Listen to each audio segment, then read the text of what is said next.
우리 어저께 말씀을 통해서 성도가 하나님께 나아갈 때 올바른 접근은 뭐냐면 물질의 접근이 아니라 생명의 관점의 접근이 중요하다. 하나님은 우리에게 생명을 주시는 분이지 우리에게 물질을 주시는 분이 아니에요. 하나님은 생명의 주관자이시지 물질의 주관자가 아니다.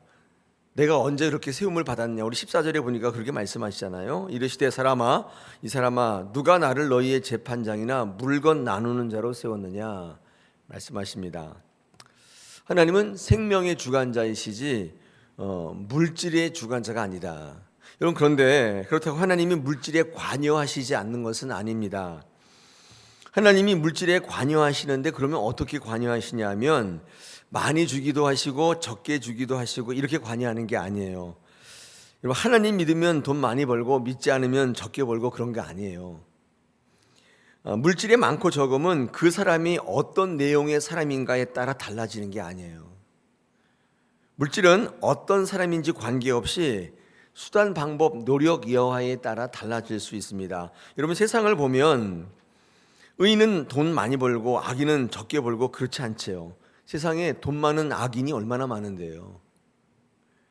하나님은 물질을 그렇게 관여하시는 게 아니라 하나님이 물질에 관여하시는 방법이 뭐냐면 생명을 관여하심으로 물질을 관여하세요. 이런 물질은요, 쌓아놓는데 의미가 없고 소비할 때 의미가 있죠. 효용의 가치가 발휘될 때 물질의 의미가 있는 거예요. 돈 100억 쌓아놓으면 뭐예요? 경차라도 하나 빼서 타고 다녀야 되지. 그 효용이 있어야 그게 의미가 있는 거잖아요. 은행 잔고에 많이 쌓아놨어요. 그게 의미가 없어요. 그런 의미는 없다는 거예요. 다시 말해서 하나님은 물질을 관여하실 때 생명을 주관하시는 것으로 관여하세요. 그러니까 물질을 관여하실 필요가 없어요. 물질까지 손대실 필요가 없어요. 왜냐하면 생명이 있고 없고에 따라 물질의 의미가 완전히 달라지기 때문이에요. 20절에 나와 있죠. 19절 20절 한번 제가 읽어보겠습니다. 한번. 또 내가 내 영혼에게 이르되 영혼아 여러 해 쓸 물건을 많이 쌓아두었으니 평안히 쉬고 먹고 마시고 즐거워하자 하리라 하되 하나님이 이르시되 어리석은 자여 오늘 밤에 내 영혼을 도로 찾으리니 그러면 내 준비한 것이 누구의 것이 되겠느냐. 은행에 많이 있는 거 그 누구께 되겠느냐. 통장에 100억이 있으면 뭐하냐 그 말이에요. 창고를 수십 개 지으면 뭐하냔 말이에요. 건물 사고 많이 하면 뭐하냔 말이에요. 오늘 밤에 그 생명을 부르신다면 단 한 푼도 쓰지 못한다면 그 물질이 무슨 의미가 있냐. 쌓아놓는 데 의미가 있는 게 아니라는 거예요. 오늘 이 말씀은 어제 한 말씀의 예예요. 탐심을 버리라. 소유에 넉넉한데 생명이 있지 않다. 생명이 있어야 소유도 있는 것이다. 하나님께 나갈 때 생명의 관점으로 나가야지. 어떻게 하면 구원받을까로 나가야지. 어떻게 하면 내 문제를 해결하고 돈 많이. 이 관점은 어리석은 자나 하는 거예요. 어리석은 신앙이다 그 말이에요. 내 문제가 아무리 다 해결되면 뭐예요? 생명이 없는 그 아무것도 아니잖아요. 그렇지 않아요? 뭐 자식이 속삭이는데 그게 무슨 의미가, 내가 살아있어요. 그것도 의미가 있는 거지. 그렇잖아요. 그 문제 해결하려고 교회 오시는 게 아니라 내가 어떻게 하면 생명을 얻을까 하나님 앞에 이 관점으로 접근을 하셔야 된다면 그 다음에 물질이든 뭐든 의미가 있는 거잖아요. 선순위가 그거란 말이에요. 거기에 대한 예예, 구체적인 예라는 것이죠. 오늘 성경 말씀에는요, 소유만을 중요시 여기는 어떤 한 농부가, 부자가 있었단 말이에요.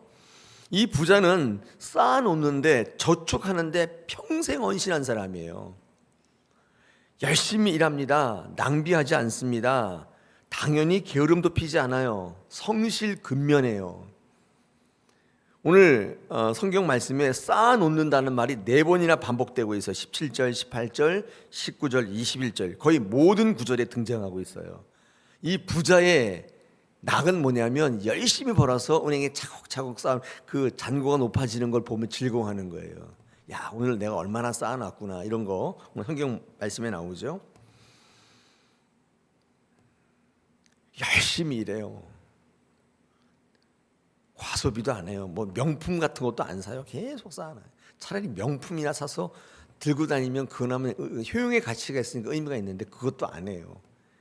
계속 쌓아놓기만 하는 거예요. 근데 그 열심히 무슨 소용이 있냐 그 말이에요. 생명의 관점이 없다면 아니 오늘 밤에 죽는데 그거 무슨 소용이에요? 그런데 왜 이렇게 쌓아놓는데 열심일까? 세상의 보편적 가치인데 다 이렇게 생각해요. 은퇴하고 나서 쓰려고, 즐기려고, 누리려고. 세상 사람들이 살아가는 방법이고 학습받는 방법이죠. 젊었을 때 열심히 일하고 은퇴하고 난 뒤에 멋진 삶을 즐겨라. 이거 아닙니까? 근데 여러분, 이 가정에는 맹점이 있는데 알고 계시죠? 은퇴할 때까지 살아 있어야 하고 건강해야 하고 내 주변의 환경에 변고가 없어야 돼요.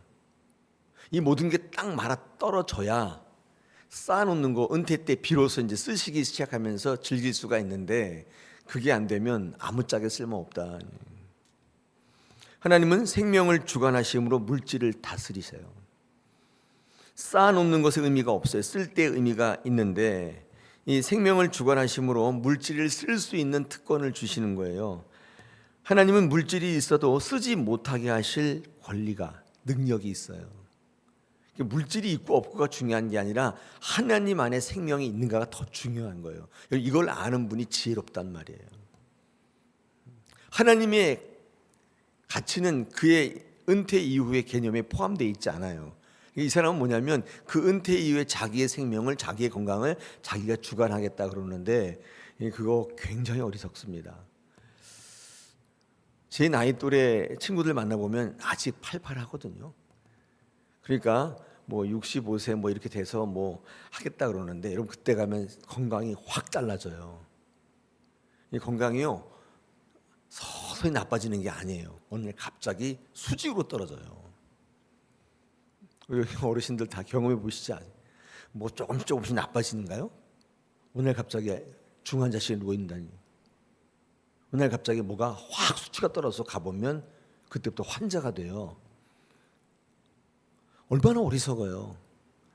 내가 이후에도 이렇게 건강할 것이다, 살아있을 것이다, 이거를 가정하는 건데 그건 하나님이나 하는 거예요. 여러분이 하는 게 아니에요.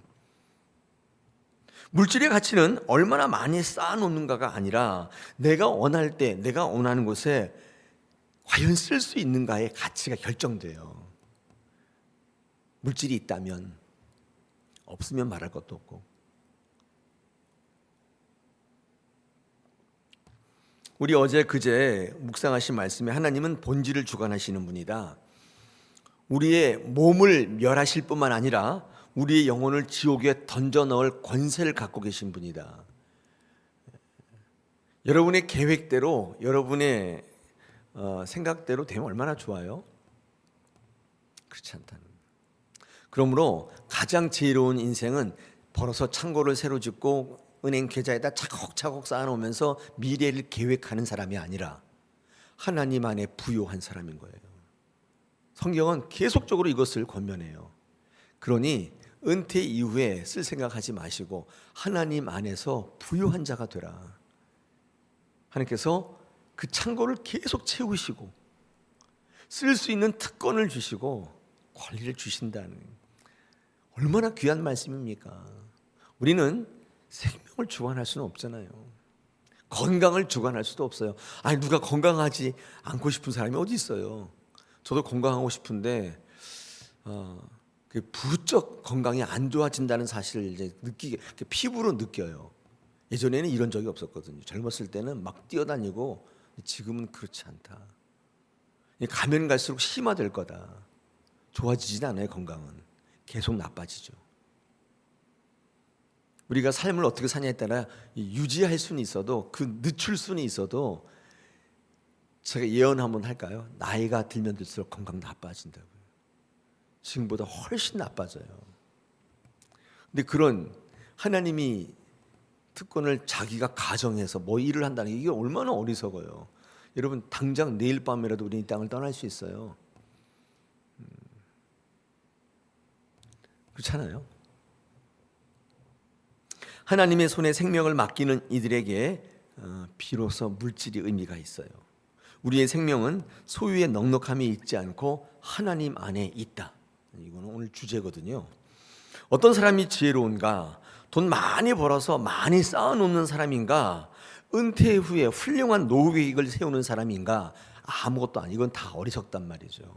우리는 하나님 안에서 부유하기를 원한다. 이런 그런 인생 사시기를 축복합니다. 그래서 하나님께 은혜를 누리시고 하나님 주시는 소비할 수 있는 특권을 누리는 거예요. 그거 가지고 쓸 수 있는 특권, 그런 귀한 인생 되시기를 축복합니다. 이 시간에 오늘 주시는 말씀을 한번 들으셨는데 여러분이 인생의 계획을 수정할 수 있는 결정적인 계기가 되시기를 축복합니다.